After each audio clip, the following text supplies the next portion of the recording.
Hello, আসসালামু আলাইকুম। সবাই কেমন আছেন? আলহামদুলিল্লাহ, আমিও ভালো আছি। তো আজকে আমি ট্রাই করব সাসলিক বানানোর জন্য।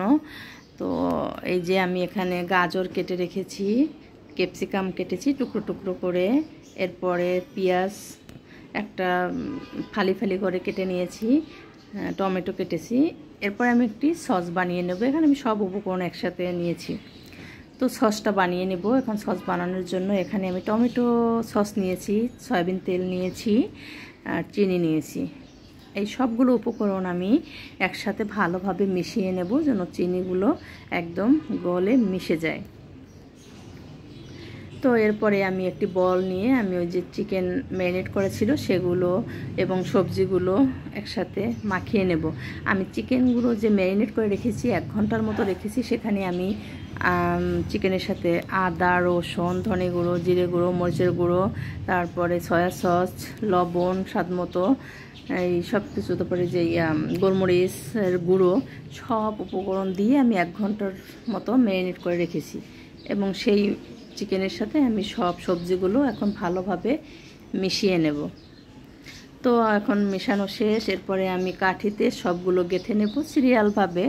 একটা ক্যাপসিকাম, একটা গাজর, একটা চিকেন, একটা পেঁয়াজ, একটা টমেটো, এভাবে আমি সিরিয়ালভাবে সব কিছু গেঁথে নেব।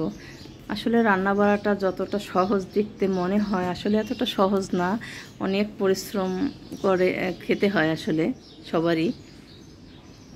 তো পরিশ্রম না করলে তো আসলে কোনো কিছুই সম্ভব নয়। সফলতা অর্জন করতে হলে আসলে তো কষ্ট করতেই হবে। তো এই তো আমি সবগুলো এক এক করে গেঁথে নিলাম। তো কালারটা এত সুন্দর হয়েছে যে বাচ্চারা মানে কখন খাবে ওদের আগ্রহে বসে আছে যে আম্মু কখন এটা রেডি করে দিবে। তো এই তো আমার সব গাঁথা শেষ। এরপরে আমি একটি প্যান বসিয়ে নেব এবং 2 টেবিল চামচ সয়াবিন তেল দিয়ে ব্রাশ করে নিয়েছি আমি। তো ব্রাশ করে এরপরে আমি এক এক করে এগুলো সব দিয়ে দিব। আসলে অনেক সুন্দর হয়েছে, খেতেও দারুণ হয়েছে। সত্যি এত সুন্দর করে বানাতে পারবো আমি নিজেও বুঝতে পারিনি। তো অনেক সুন্দর হয়েছিল, আমার নিজেরই ভালো লাগছে। তো এরপরে আমি এক এক করে এগুলো উল্টিয়ে দেব এক এক করে, এবং মিডিয়াম আঁচে রাখবো যেন আবার বেশি জাল হলে যেন আবার পুড়ে না যায়, সেদিকেও খেয়াল রাখতে হবে।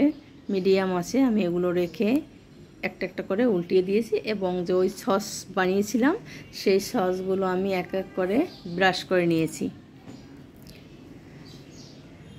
সসটা দেওয়ার কারণে এমন সুন্দর একটা স্মেল আসছে, আসলেই খুবই ভালো লাগছে। এবং একটু পোড়া পোড়া হলে আরও বেশি ভালো লাগে খেতে। তো সেটাই হয়েছে। এখন আমি ব্রাশ করে আবার এগুলোকে উল্টিয়ে দেব, এবং বাসায় আমি এগুলো খাওয়ার জন্য রুটি বানিয়ে নিয়েছি, সেটা অন্য এক সময় আপনাদের সাথে শেয়ার করব। তো এই যে ব্রাশ করে হয়ে গেল আমার সাসলিক বানানো রেডি। চমৎকার হয়েছে, আপনারাও বাসায় ট্রাই করে দেখতে পারেন আমার মতো ঘরোয়াভাবে। তো এই যে আমার সাসলিক রেডি। আল্লাহ হাফেজ সবাইকে, সবাই দোয়া করবেন এবং ভালো থাকবেন। এসএস কিচেনের সাথে থাকবেন। আল্লাহ হাফেজ।